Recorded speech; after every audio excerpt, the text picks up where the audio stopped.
1177 میں سلطان صلاح الدین ایوبی نے صلیبیوں پر پہلا باقاعدہ اور بڑا حملہ کیا، جس میں یروشلم کا بادشاہ بالڈون بھی اپنے لشکر کے ساتھ شامل تھا۔ تب بالڈون 16 برس کا تھا۔ صلاح الدین کا ہدف بیت المقدس تھا۔ صلاح الدین نے رملہ اور الصوف پر حملہ کر دیا۔ فوج کے ایک بڑے حصے کو بادشاہ بالڈون اور اس کے نائٹس اور ٹیمپلرز کو روکنے کے لیے چھوڑ دیا۔ صلاح الدین ایوبی سے ایک غلطی ہو گئی تھی کہ اس نے فوجوں کو بڑے پیمانے پر پھیلا دیا تھا اور یہ گمان کیا تھا کہ بالڈون حملہ آور نہیں ہوگا، لیکن اس غلطی کی سزا صلاح الدین کی شکست پر ہوئی، جس میں ایوبی کو بڑا نقصان اٹھانا پڑا اور قریب کوئی قلعہ بھی نہیں تھا جس میں اس کی افواج پناہ لے پاتی۔ لہٰذا ایوبی اور اس کی افواج کو اس شکست کے بعد مصر آنا پڑا، اور یہ ایک تکلیف دہ شکست تھی جس کا ذکر بہاؤالدین نے بھی کیا ہے۔ 1177 میں ہونے والی شکست کا بدلہ لینے کا وقت آ گیا تھا۔ بادشاہ بالڈون یہ سمجھ بیٹھا تھا کہ اب صلاح الدین ایوبی کئی سالوں تک اٹھنے نہیں پائے گا، تو اس نے اسی گمان سے فائدہ اٹھانے کے لیے ایک نیا قلعہ تعمیر کروانا شروع کیا۔ یہ معاہدے کی خلاف ورزی تھی اور اس قلعے کا نام تھا جیکب کیسل۔ صلاح الدین ایوبی نے جب اس معاہدے کی خلاف ورزی کے متعلق سنا تو اپنی فوجیں لے کر بادشاہ بالڈون کو سزا دینے کے لیے نکلا۔ یہ جون 1179 کا واقعہ ہے، شکست کے 2 سال بعد۔ ادھر سے بادشاہ بالڈون ایک دفعہ پھر صلاح الدین کا مقابلہ کرنے کے لیے نکلا۔ اس جنگ کو جنگ مرجون کہا جاتا ہے۔ جب فوجیں آمنے سامنے ہوئیں تو پہلے ہی حملے میں ایوبی کی افواج دبنے لگی، لیکن یہ صلاح الدین کا طریقہ جنگ تھا۔ جب صلیبیوں کو لگا کہ وہ جنگ جیت رہے ہیں تو صلاح الدین کی افواج نے صلیبیوں پر بھرپور حملہ کر کے ان کو شکست فاش دے دی۔ اس جنگ میں صلیبیوں کو ذلت امیز شکست ہوئی۔ اسی جنگ میں صلیبی نائٹس کا سردار اعلیٰ صلاح الدین کی قید میں آ گیا اور بادشاہ بالڈون بڑی مشکل سے قید ہونے سے بچا۔ اس کے باڈی گارڈ بہت مشکل سے اسے وہاں سے نکال کر قریبی قلعے میں لے گئے، جو میدان جنگ سے صرف 5 کلومیٹر کی دوری پر تھا، لیکن بڑی تعداد میں صلیبی قیدی ہو گئے۔ صلاح الدین نے فوراً اس فتح کا فائدہ اٹھایا اور اسے نئی تعمیر شدہ جیکب قلعے کو تباہ و برباد کر دیا اور صلیبیوں کو مناسب سزا دے کر واپس لوٹ آیا۔ اس کے بعد پھر صلاح الدین نے کیسل بیلویور پر 1182 میں حملہ کیا۔ وہاں ایوبی کے دستے صلیبیوں پر کئی دنوں سے چھاپا مار کارروائیاں کرتے رہے۔ جنگ میں کسی کی شکست تو نہ ہوئی، لیکن صلیبیوں کی فصلیں تباہ ہو گئیں، جس کی وجہ سے صلیبی سردار سرمایے سے محروم ہو گئے، جس کا نتیجہ فوجوں کو تنخواہیں نہ ملنے پر نکلا اور فوجی بد دل ہونے لگے۔ صلیبیوں کا بادشاہ بالڈون سخت بیمار ہو گیا اور اسے کوڑی کا مرض لاحق تھا۔ اس کا کوئی وارث بھی نہیں تھا۔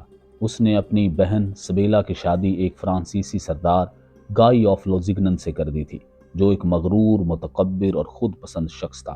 اکثر سردار اس کو ناپسند کرتے تھے، لیکن بادشاہ بالڈون جو دن بدن موت کے قریب ہوتا جا رہا تھا، جس کا جسم کمزور سے کمزور تر ہوتا جا رہا تھا، اس کو اس کے سوا کوئی چارہ نظر نہیں آیا کہ وہ اپنے بہنوئی کو بادشاہت کا امیدوار قرار دے دے۔ لیکن عام عوام اور سردار اس سے سخت نفرت کرتے تھے، کیونکہ وہ بے مغز ہر وقت جنگ و جدل اور لوٹ مار کرنے کا خواہاں رہتا تھا۔ اسی اثناء میں عیسائیوں کی فوج صفوریہ میں مقیم تھی، تو صلاح الدین ایوبی اپنے زرہ پوش لشکر جرار کے ساتھ نکلا اور عیسائیوں کے علاقوں پر حملہ آور ہوا۔ وہ بحیرہ تبریہ کو عبور کرتا ہوا اردن کے میدان میں پہنچا۔ بسان کا شہر خالی تھا۔ اس نے اپنے لشکر جرار کو وہاں پھیلا دیا اور عیسائیوں کے رسد اور خوراک کے ذخیروں پر قبضہ کر کے قلعہ کو مسمار کر دیا۔ 1300 سوار اور 15,000 پیادوں پر مشتمل صلیبی لشکر سلطان کا مقابلہ کرنے کے لیے ناصریہ شہر سے گزر کر پانی کے چشموں پر پہنچا، جہاں سلطان صلاح الدین ایوبی کا لشکر پہلے سے ہی چشموں پر قبضہ کر چکا تھا۔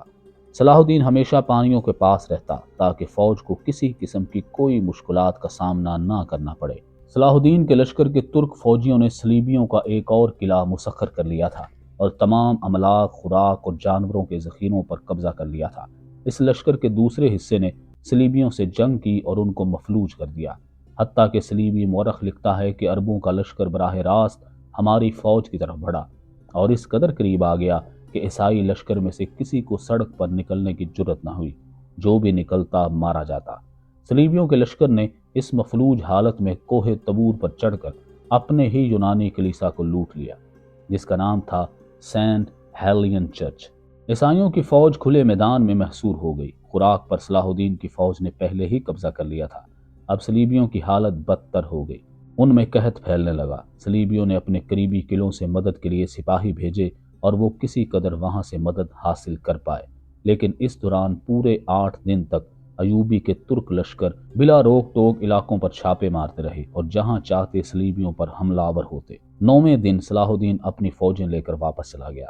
شاہ بالڈون گائی کے حق میں دستبردار ہونا چاہتا تھا، لیکن فوج اور عمراء میں مخالفت بڑھ گئی، لہٰذا بالڈون نے یہ فیصلہ کیا کہ ریمنڈ کو گائی کا نائب بنا دیا جائے، جو 15 سال مسلمانوں کی قید میں رہا تھا۔ زیادہ تجربہ کار اور ٹھنڈے دماغ کا آدمی تھا، لیکن اسقف اعظم یا سب سے بڑے پادری نے اس بات کی مخالفت کی۔ بادشاہ بالڈون اس بات سے سخت ناراض ہوا اور گائی کو ہٹانے کی دھمکی دے دی۔ اس دھمکی کے بعد گائی اپنی بیوی کو لے کر اسقلان چلا گیا، جو بادشاہ بالڈون کی بہن تھی۔ بادشاہ بالڈون جو سخت بیمار تھا بڑی مشکل سے کجاوے میں بیٹھ کر اسقلان پہنچا تو گائی نے شہر کے دروازے بند کر دیے۔ بالڈون سخت بیماری کی حالت میں مخمل سے اپنے نحیف جسم کے ساتھ اترا اور اپنی کمزور مٹھیوں سے شہر کے دروازے پر دستک دیتا رہا۔ اندر سے آواز آئی کہ تم واپس چلے جاؤ، تو بالڈون واپس پلٹ آیا۔ یورپی مورخین نے سب سے بڑے پادری ہرکولیس کے بارے میں لکھا ہے کہ وہ ایک انتہائی لالچی اور کمینہ شخص تھا، جو غریبوں سے نذرانے وصول کر کے جائیدادیں بناتا تھا، اور ٹیمپلرز اور نائٹس براہ راست اس کی کمانڈ میں مسلمانوں کے علاقوں پر حملہ آور ہوتے، وہاں قتل و غارت کرتے، اور وہاں انہیں پوچھنے والا کوئی نہیں تھا۔ وہ براہ راست پوپائے اعظم کو جواب دہ تھے۔ عیسائی مورخین نے یہ بھی لکھا ہے کہ عیسائیوں نے قلعوں کی ایک لمبی قطار تعمیر کرنی تھی، جو یروشلم کی حفاظت کے لیے بنائے گئے تھے، تاکہ براہ راست کوئی بھی فوج ان قلعوں سے گزر کر یروشلم پر حملہ آور نہ ہو سکے۔ صلاح الدین ایوبی کے لیے یہ انتہائی ناممکن تھا کہ وہ ان قلعوں کو نظر انداز کر کے براہ راست یروشلم پر حملہ آور ہو سکے۔ ان میں سب سے زیادہ درد سر بننے والا قلعہ کرک کا قلعہ تھا، جو ایک عمودی پہاڑی پر تھا، جس پر قبضہ کرنا ناممکن تھا، کیونکہ کوئی بھی حصار کے آلات اس تک نہیں پہنچ پاتے تھے۔